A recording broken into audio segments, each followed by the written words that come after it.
इस study with Abhijit में आपका स्वागत है। आज हम बात करने वाले हैं criticising state policy on language and education. तो हम कैसे कैसे पॉलिसीज़ स्टेट पॉलिसीज़ आए थे लैंग्वेज एजुकेशन पे जिन्हें क्रिटिसाइज़ किया जाना चाहिए। सबसे पहले the oldest statutory body on education in India is the central advisory board on education CABE started discussion in 1940 on what language to be used in school education।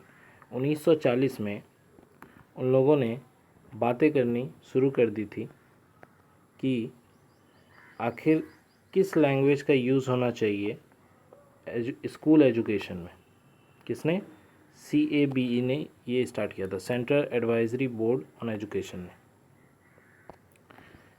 इसके बाद they identify 5 major issues. उन लोगों ने 5 major issues identify किए। वो क्या थे? सबसे पहला, the number of language in school to be taught. कौन सा कितने लैंग्वेज जो हैं स्कूल में सिखाए जाएंगे।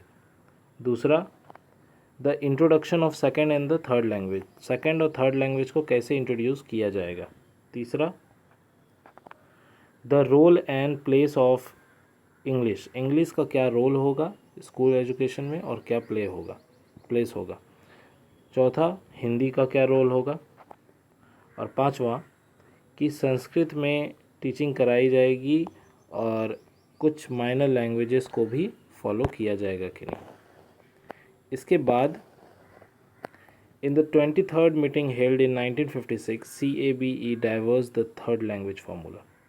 अपनी 23वें मीटिंग जो कि 1956 में हुआ था, CABE ने अपना थर्ड लैंग्वेज फार्मूला इंट्रोड्यूस किया। उन लोगों का 3 लैंग्वेज फार्मूला कैसे है उसे थोड़ा देख लेते हैं। सबसे पहले मदर टंग और रीजनल लैंग्वेज। इसके अंदर सबसे पहले बात किया रीजनल लैंग्वेज का, फिर क्लासिकल लैंग्वेज का, मदर टंग और क्लासिकल लैंग्वेज का, और फिर लास्ट में बात किया रीजनल लैंग्वेज और क्लासिकल लैंग्वेज। सेकंड था इनका हिंदी या इंग्लिश, इनमें से कोई एक होना चाहिए। और थर्ड हुआ कि मॉडर्न इंडियन लैंग्वेज और मॉडर्न यूरोपियन लैंग्वेज कोई एक होना चाहिए। सेकंड में इन लोगों ने बात किया कि ऊपर के जो चारों पॉइंट हैं या तो ये होना चाहिए या तो इंग्लिश और एक मॉडर्न यूरोपियन लैंग्वेज, और हिंदी को इंट्रोड्यूस किया as a non Hindi speaking areas में और another modern language for Hindi speaking areas. ये स्टेप उठाया गया था CABE के द्वारा। फिर A conference of chief minister held in 1961 and they have simplified and approved the 3 language formula as follow। इसके इन सब के बाद उन लोगों ने 3 लैंग्वेज फार्मूला जो इंट्रोड्यूस किया वो क्या निकल के आया? मदर टंग और रीजनल लैंग्वेज, हिंदी और एनी अदर इंडियन लैंग्वेज, और इंग्लिश और एनी यूरोपियन लैंग्वेज। ये 3 लैंग्वेज फार्मूला निकल के आया। उसके बाद 1964 और 66 में कोठारी कमीशन आया, जिसे नेशनल एजुकेशन कमीशन भी कहा जाता है। कब आया था कोठारी कमीशन? 1964 में।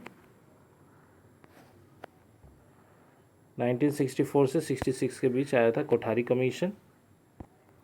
इस कोठारी कमीशन में सबसे पहले मदर टंग और रीजनल लैंग्वेज की बात की गई।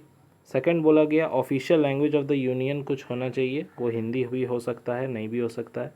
अ मॉडर्न इंडियन और द फॉरेन लैंग्वेज, जिसमें मीडियम ऑफ इंस्ट्रक्शन यूज़ किया जाएगा, और इसके लिए इंग्लिश को इन लोगों ने सपोर्ट किया था।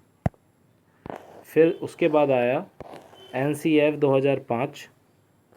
NCF 2005 बात करती है speech and listening, reading, writing, this all curriculum easy to understand. फिर इन लोगों ने भी 3 लैंग्वेज फार्मूला पे बात की। मीडियम ऑफ इंस्ट्रक्शन जो है, इन लोगों ने चिल्ड्रन के होम लैंग्वेज और मदर टंग को बढ़ावा दिया। उसके बाद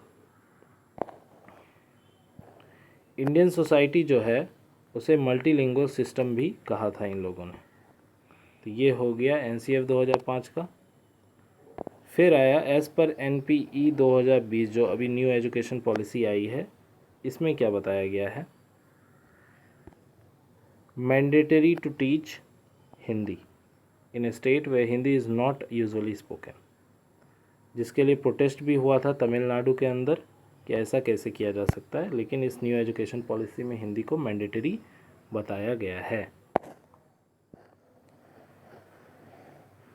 Understand the section multilingualism and power of language, and the flexible approach has been proposed with the 3 language formula।